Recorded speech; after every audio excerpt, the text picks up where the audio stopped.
God gave you 2 ears and 1 mouth.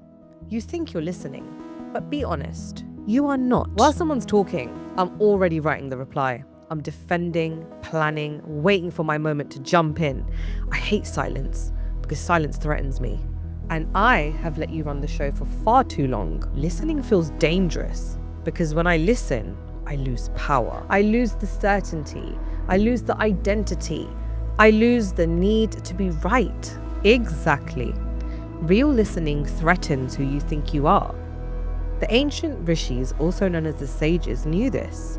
In the Vedic tradition, before I can meditate on truth, I have to practice shravana, devoted listening, not the polite nodding you like to perform, not the rehearsed speeches you prepare in your head. It is full ego suspension, meaning you shut up and I finally get to hear. That feels like death. It is. That is the point. So why bother? Because when I listen, wisdom enters, truth enters, connection enters. You block all of that with your noise. Let me show you something. Remember when I kept saying nobody hears me? Nobody understands me? Yes, because they do not. Wrong, because I never listen either. I listen. No, you do not. You reload. Every time someone speaks, you prepare your defense. You decide what you're going to argue.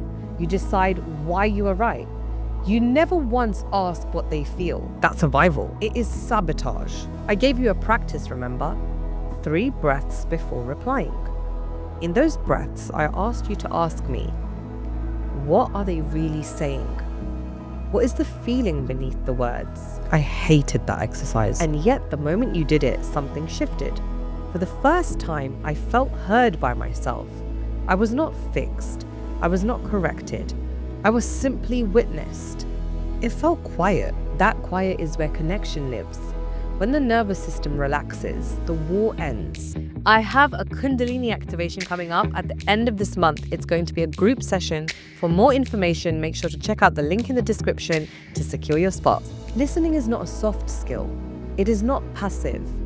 It is a spiritual practice disguised as conversation. And what happens when I shut up? 3 things. You silence the inner broadcaster. You create space for truth. You access intelligence beyond your thinking mind. That sounds risky. Wisdom always is. Listening costs me everything. My pride, my control, my position as the one who knows. Yes, and that is exactly what must be surrendered. To listen is to feel with someone without fixing them, without dominating them, without hijacking the moment to center your narrative. So what do I get in return? Presence, intimacy, connection, everything you secretly crave but destroy by trying to protect yourself. Here's what I want you to do the next time you're in a real conversation. Put the phone down, turn your body towards them, let your nervous system know we are entering sacred ground. Listen for the wound beneath the words. Most arguments are just pain wearing armor. Pause for 3 breaths before responding. Let their words drop into the body instead of ricocheting off your defense. Reflect before asserting. Say what I hear you saying is, and give them space to correct you. Resist the rescue. Do not fix. Do not advise. Do not drag the story back to you.